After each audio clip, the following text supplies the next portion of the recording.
Hey everybody, this is a review for our Light Waves Chapter 3 quiz.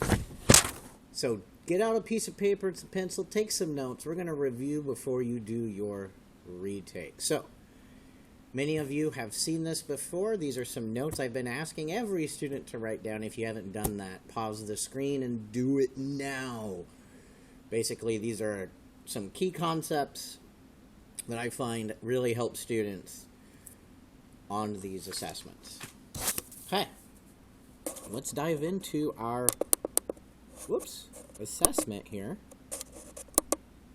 There we go. In focus. Yes, we always need focus when we're taking assessments. Okay, so for these questions, we've got a data table, and we can see what if there is a reaction with the type of light that's being shined. Now, the idea, we can read the question, but really what we're trying to do is answer based on this information. So that would be this information here.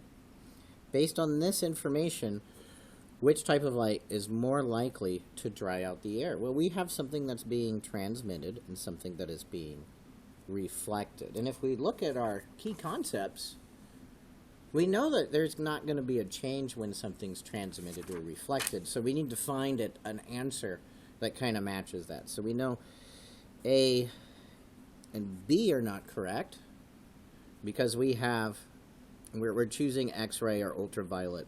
Clearly there's no change that is going to happen here. So now we have C and D that we can choose from. Now C is interesting to me. It says there's no way to know. You can't know because there are different types of light, and different types of light can change material in different ways. This is true, that different kinds of light can change the material in different ways. But is this first part of the statement? Is there really no way to know? Well, we already have figured out that there's no change based on our key concepts. So our key concepts are telling us that there is a way to know. So C is incorrect. D, neither type of light is likely to dry out the hair gel because a hair gel does not take in energy from the ultraviolet light. Again, if you open up your slides to your key concepts, you'll see that to take in is another word for absorb. So, this is our correct answer, D. All right, same thing, right? We've got a data table. We can see that one kind of light, the infrared light, is being absorbed. One's being reflected, one's being transmitted. Based on this information, which type of light can cause the marbles to warm up? Notice I don't even care about this part, right? Because I've never heard of some of this stuff. Like this first one, I've never heard of a hair gel that does this when it's exposed to light. But that shouldn't matter, right? Just because you haven't heard of something reacting in the light doesn't mean that it can't happen. So I try not to get too caught up with the items, and I go right for the data and the key question here in bold. Based on this information, which type of light can cause the marbles to warm up?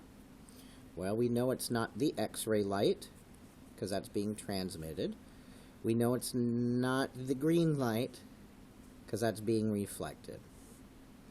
Now, infrared light can cause the marbles to get warm. Interesting.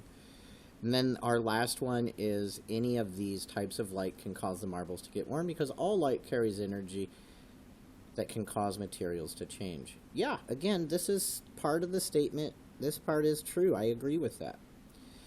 But can any of these types of lights cause the marbles to get warm according to what we know here? No. So that's a non-example. Our correct answer is the infrared light. Moving on to question 3. Again, some of these questions might be out of order to what you did. So let's continue on here. We have, again, our table. We have something that's being transmitted, something to be reflected. That is no change. So, just to go a little faster than before, we know that X-ray light and ultraviolet light will not cause a change. And then we have this same statement that we had as our non-example before, that there is no way to know. I beg to differ. That's how we know. So that is incorrect. Neither type of light is likely to cause the change. So we are here with our fourth question. Based on this information, which type of light can cause the paper to change color? So let's just take a look. We've got one that's being absorbed, yay, and then we've got one that's being transmitted and reflected. So it looks like the ultraviolet light is going to be the correct answer. We can eliminate infrared, we can eliminate X-ray because those are being reflected and transmitted. This one's being absorbed. That means it can take in that energy, it can absorb the energy within the light.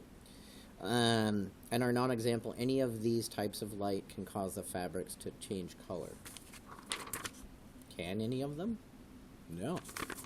Not according to our key concept. So, our correct answer is here. Friends, I hope you found this helpful. Just a reminder, take some notes on this. You can use this on the test. And good luck.